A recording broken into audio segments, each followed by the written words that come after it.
আসসালামু আলাইকুম। সবাই কেমন আছেন? আশা করি সবাই ভালো আছেন। আমি একটু দুঃখের কথা বলবো। কুরবানি ঈদ গত হয়ে গেছে কয়েকদিন। আমাদের মুস্তাফিজুর রহমান দুটো গরু কুরবানি দিছে, এছাড়াও সবাই কুরবানি দিছে। সবার ইচ্ছা হয় কুরবানির গোস্ত খাওয়ার। তো প্লেয়াররা যারা খেলছে তারা কুরবানির গরুর গোস্ত খাওয়ার একটা এক্সাইটেড আছে।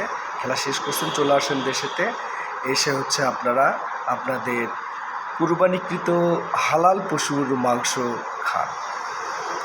আসেন এবার পয়েন্টে আসি। পয়েন্ট ছাড়া কথা বলার সুযোগ নাই, কাউকে তেল মারা কথা বলারও টাইম নেই। ফ্রিজে যা মাংস রাখছেন বের করে করে এবার আপনারা সবাই খাবেন।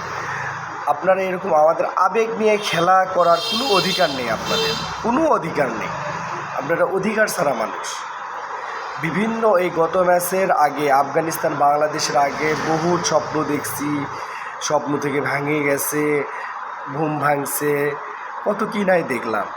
তারপরও আমরা একটা স্বপ্ন দেখছিলাম যখন ইন্ডিয়া অস্ট্রেলিয়াকে হারালো, যে বাংলাদেশ যখন আফগানিস্তানের সাথে বোলিং করে 115 রান করে 16 রানের টার্গেট দিল, তখন একটা আশা করলাম যে একটা এই 73 বলে বা 12 ওভার 1 বলে বাংলাদেশ টেস্ট করে ইনশাল্লাহ 116 রান করতেও পারে, জিততেও পারে। সেক্ষেত্রে আমরা সেমির স্বপ্ন দেখতেই পারি এবং খুব সুন্দর করে আমরা সেমির স্বপ্ন দেখা শুরু করলাম। কিন্তু আপনারা যা নাটক দেখালেন ভাই। আসেন, এখন আমাদের মৌসুমি ফলের সিজন। আমাদের কাফি ভাই কখনো লিচু, কখনো কলা, কখনো আম দিচ্ছে। আসেন, তালও দিবে এবার। আপনারা আসে খেয়ে যান, খান, আসে সবাই। লিটন কুমার দাস দিনাজপুর চলে যান, ওখানে সুন্দর সুন্দর লিচু পাওয়া যায় এই সময়। এই 116 রান 73 বলে আহামরি কোনো রান না। আপনারা যে কী জন্য নামছিলেন নিজেও জানে না, নিজের পকেটের জন্য না দেশের জন্য না নাটক দেখানোর জন্য। বাইরে কিছু করে দেখাতে পারলেন না আপনারা।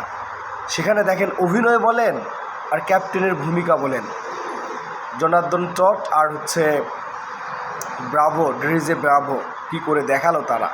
আর আমাদের হাতুড়ে সিং মাথার ক্যাপ দেয়া খায় আর মোবাইল টিপে।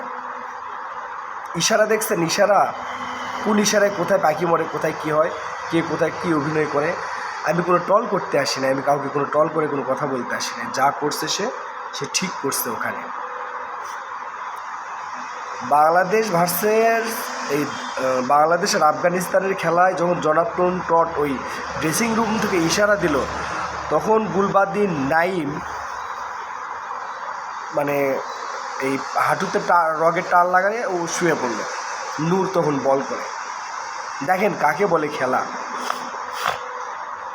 আর আপনারা তো খেলাই বোঝেন না, ক্রিকেট খেলায় আপনারা খেলা বোঝেন না রে ভাই, খেলা বোঝেন, আপনাদের মতো দরকার নেই।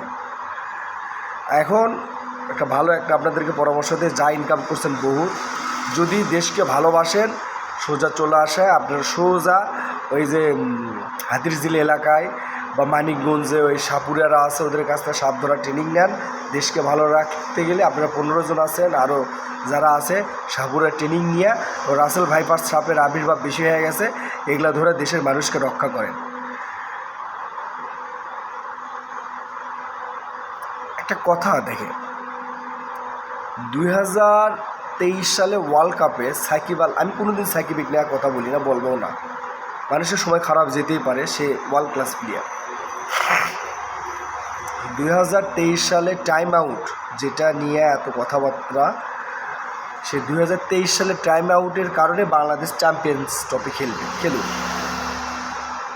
ওই সামান্য যদি অভিনয়ের কারণে আফগানিস্তান সেমিতে খেলতে পারে, সমস্যা কোথায়? কোনো টল নেই এখানে, তারা ঠিক করছে।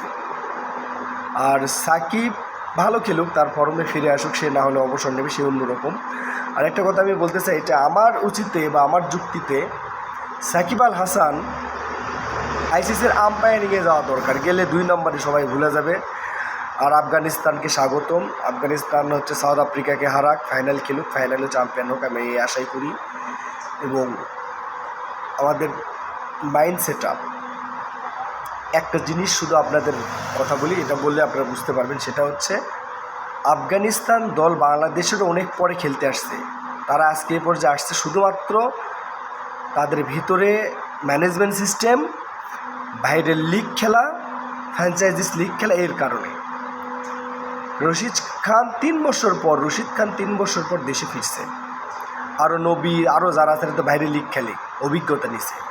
আর বাংলাদেশের টাস্কিংয়ের দিয়া পাঠানো হয় না আইপিএল খেলতে। মোস্তাফিজকে আইপিএলের থেকে নিয়ে আসা হয়, মোস্তাফিজ আইপিএল থেকে আরও ভালো কিছু শিখত। যাই হোক ভাই, আর বেশি কথা কিছু বলবো না, মন মেজাজ খারাপ। স্বপ্ন দেখছিলাম, আমি তো স্বপ্ন ছেড়েই দিয়েছিলাম, আবার পরে একটা স্বপ্ন দেখছিলাম জিতার জন্য, যে অন্তত সেমিতে খেললে একটা ভালো লাগবে, যেখানে ওখানে যা হওয়ার হবে। কিন্তু আপনারা আমাকে ওই যে কলিজা যদি বের করে দিয়ে যদি আপনাদেরকে যদি খেতে দেওয়া হয়, এই প্লেয়ারদেরকে, কোচকে, ওই খেয়া বলবেন ভাই লবণ কম আছে, এমন হচ্ছে খারাপ এখন ইয়েতে আছে। এই রান আপনারা চেস করে জিততে পারেন না, আপনারা কী করবেন? আপনাদের মাইন্ড সেট আপ আপনারা জানতেনই না যে এত রান চেস করে জিতলে আমরা সেমিতে যাব। আপনাদের প্রথম তো মাইন্ড সেট আপ করেনই নাই। কিসের 20 ওভার, কিসের হচ্ছে 120 বল? আপনাদেরকে চিন্তা করা লাগবে 73 বল, 12 ওভারে 1 বল, এই আমাদেরকে জিততে হবে। তা না, আপনারা ওখানে মানে